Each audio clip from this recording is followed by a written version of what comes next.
I have a huge amount of crypto airdrop alpha for you, so let's not waste any time and jump right in. I have to start off by talking about the scroll airdrop because that happened this week, and of course it was definitely a disappointment. In case you farmed the scroll airdrop but for some reason didn't realize that it had already happened, you should definitely go and claim your tokens. However, I do have to warn you, you're probably going to be a little bit disappointed because the way that they structured this airdrop was certainly less than ideal. So basically the total amount that went to the community was 5.5%, depending on which multipliers you qualified for. 4% were allocated to scroll marks on a completely linear basis. So that's 40 million scroll tokens. The minimum that you needed to have was 200 marks, but there was no maximum cap. And so as a result of that, out of this bucket, 4% of the total supply, basically the top 10 wallets or the top 50 wallets ended up with the lion's share of this distribution. Now they did have a flat boost and an on-chain bonus that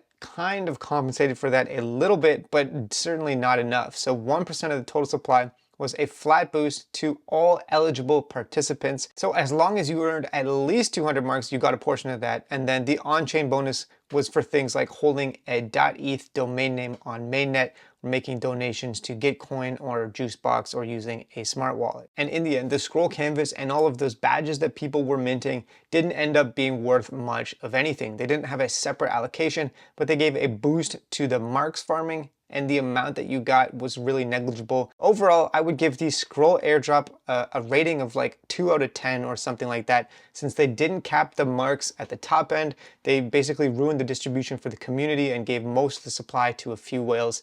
And the fact that they had this whole canvas campaign with all of these badges and gave practically nothing for it was absolutely insane. So the day after the airdrop, we're seeing the token price has dumped completely. We're seeing TVL bridging off of this. And let's talk about where I'm planning on going next with my scroll airdrop farming stuff. So in terms of TVL airdrops, I'm actually considering going back to ZK Sync because there's currently a proposal on to have 300 million ZK tokens being allocated as incentives to farm DeFi within ZK Sync. Now this hasn't been approved yet, but once it does get approved and starts being implemented, I think the APY is going to be very solid farming DeFi on ZK Sync. So I'm definitely considering bridging a bunch of ETH back to ZK Sync to farm these incentives. Aside from that, other good TVL-based airdrops to farm, potentially going to be Fuel in round 2 because they've moved over to mainnet and there's some opportunities there. Certainly some of the Bitcoin DeFi projects that I've been talking about a bit on this channel as well, Bitcoin staking. And then maybe Cook round 2.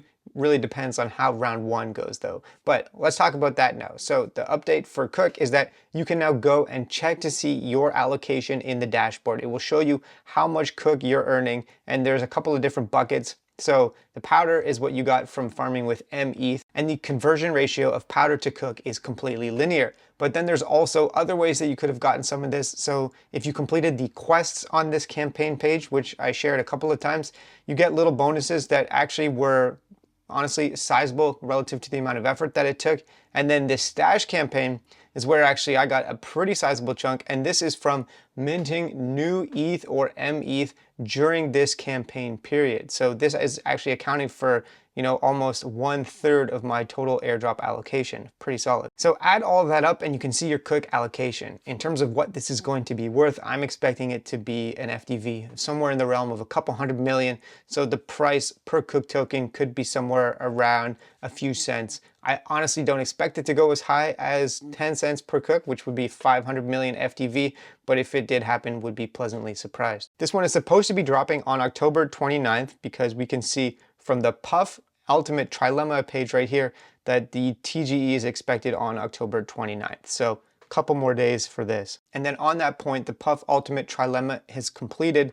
And actually, if we just take a little look at this, fewer people than I expected ended up depositing into the burn category. So it didn't quite reach the 1-to-1 if we're comparing the total power to the amount of Cook. So the ROI of doing this was looking a little bit better. I actually sold most of my Puff on the open market, but at the last minute, I ended up depositing a little bit of Puff into this category. So that is another way that you could earn some Cook tokens. And then the final way was by staking and locking MNT tokens. So lots of different Cook allocations all coming together. You could also have farmed it on Binance, and all of this is going to be coming out next week. All right, next up, let's talk about Linea. So according to them, the LXP farming is almost completely over. They have just one more campaign on for a few LXP, like 100, 150 LXP, and then after that, it's all done. They're also distributing all of the previous LXP that hasn't been distributed yet, and then moving forward, you will not be able to farm this anymore. So if you got testnet voyage NFTs, if you are a participant in the private testnet, and if you're doing their last rush campaign, those are the last buckets of LXP to be dropped. If you want to make sure that you actually get this LXP, if you qualify for it, make sure that you do proof of humanity before they actually drop the tokens. Now these LXP tokens, of course, are soulbound. You can't transfer them from your wallet. They just sit there. And I'm not sure whether or not the fact that this is wrapping up means that the token is coming soon. I've seen some people speculating about that on Twitter, but I am still quite skeptical. All right, next up, let's talk about Jupiter. So if you stake and vote with your Jupe tokens, you can claim round 2 of the active staking rewards. It's a pretty solid APR.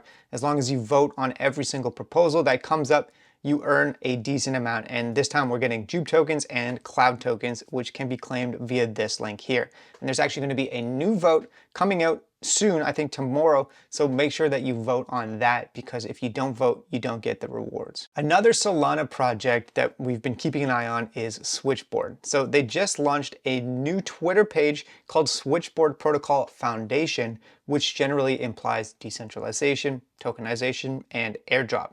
So this is one of these ones that you can't really farm directly. You farm it passively by just using Solana DeFi.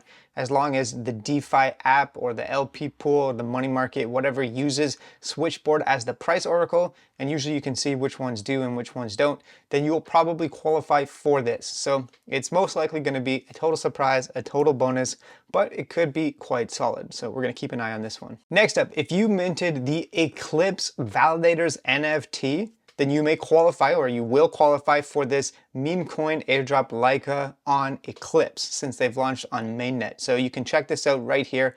Most people ended up getting $40 to $80 depending on the price of the token when you actually claim and or sell. A couple of Cosmos airdrops to be aware of are Saga Vault 6, so this one just keeps on dropping additional tokens, and then Dungeon Chain on Cosmos. If you staked at least 50 Atom, then you will be getting this, or you already have gotten this. The snapshot was July 21st, and in order to actually see your airdrop, you just have to add the Dungeon Chain to your Cosmos wallet. So just go into the wallet and then search for Dungeon Chain in the Add Networks section. Speaking of Cosmos, let's talk about this new bridge route using Hyperlane and also hitting a layer 3 on Arbitrum. So this I would recommend only experimenting with a very small amount of money, because it's pretty experimental. Any of these layer 3s are, but basically you can bridge to a new network using Hyperlane, and it's called Cheese Chain. The token, or the gas token for this network, is the Cheese token. And this tweet right here has all of the information you need in order to actually experiment with this new network. Again, small amount of money, very experimental, but each transaction that you bridge via Hyperlane is a solid addition for sure. Okay, next up, if you have one of these D-Pioneers NFTs, it looks like some of them are going to be getting an allocation of this Base Bet IO or BBT token, supposedly worth $200. The claim isn't actually live yet, but to check to see if you're going to be eligible, you need to check your NFT, and if you have this little green badge in the bottom right corner of it, then that means you're going to be eligible to claim this token. So if you have it in your wallet, or if you stake it, you can check it depending on where it is. If you've listed it on Tensor, just check and see if you have this little green badge. All right, another airdrop that you can claim right now is Alien X, or AIX. Now this one, since it was more or less a free airdrop farm, is worth pretty much peanuts, but you can claim it. However, there's not really any liquidity for it on chain, at least not that I could have found. And if you want to sell it, the best way that you can do that is by using centralized exchanges like Gate.io or BitGet. Okay, next up, Sadflow has this point system on, and you may be eligible to claim some retroactive points depending on whether or not you've been trading ordinals and runes on Bitcoin. So I recommend going and checking that out. In this wallet here that I'm just using for demos for the channel, I qualified for 9 pre-season 1 points, and now they're in season 2, so you can continue earning points as you trade more stuff on Bitcoin. This isn't very much, but if you've been really, really active trading stuff, then you could have a lot more points to claim. And in order to claim the points, you need to list one thing on the Satflow marketplace, just FYI. All right, next up, there was a big announcement from Pump.Fun. It's looking like they're probably going to tokenize. However, there's been no information about whether or not a snapshot's been taken or anything like that. Now, most of the projects that launch on Pump.Fun are complete rugs. I've seen some statistics on Twitter that 99.9 or 99.5% of projects that launch just end up going to zero very, very quickly.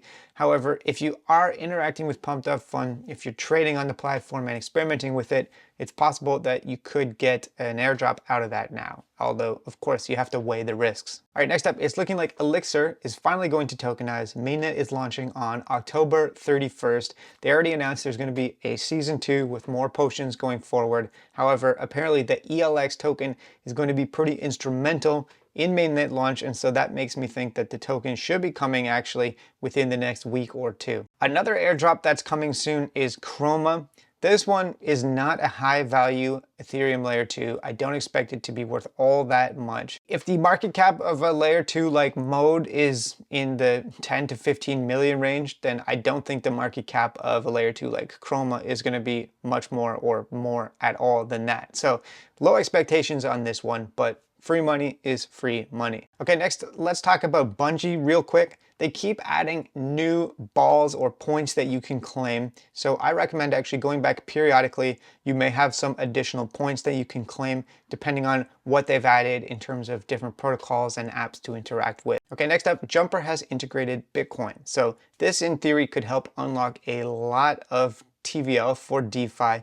And realistically now, Jumper is becoming one of the best one-stop shops for swapping and bridging between most different networks. They don't have every network yet, but they're getting pretty close to including all of the major ones that I want to use. So Jumper is definitely my go-to aggregator for bridging and swapping, and hopefully they tokenize at some point as well. Okay, a couple more quick things. For starters, Gitcoin round 22 or Gitcoin grants round 22 is now live. As we saw with the Scroll airdrop, as well as the Arbitrum airdrop, and I think the Optimism airdrop, making small donations to Gitcoin grants can actually end up being positive EV for you in terms of getting additional rewards. Now, I do not recommend donating a large amount because you don't know what you're going to get back from that. But even donating a small amount, a couple of dollars here or there, pick a few projects that seem interesting to you, could end up actually having some positive EV down the road. It makes your wallet look more like it's contributing to public goods, and it helps establish you kind of as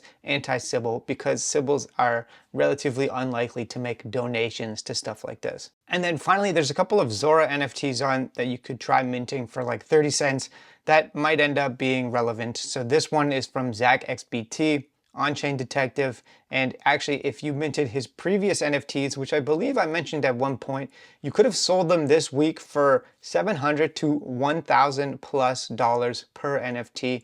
For some reason they just started pumping. So obviously this one is becoming super diluted because after that happened, then everyone started minting the one that he has on right now. Still, it only costs 30 cents. And then another one that's on is this, pretty speculative, again, very cheap. However, it looks like Kraken is going to be launching its own chain, Kraken, the centralized exchange, and it's going to be on the Optimism stack, part of the super chain, and this is an introductory or a commemorative NFT. So you can mint this, and then afterwards, you can go over here to guild.xyz, and you can get a role for holding the NFT in your wallet. So might be nothing, but it's a pretty low effort, low cost way to get some exposure here. So yeah, that is it for today's airdrop alpha. Tons of stuff in there. Hopefully you found it useful. Have yourself a great weekend, and I'll see you later.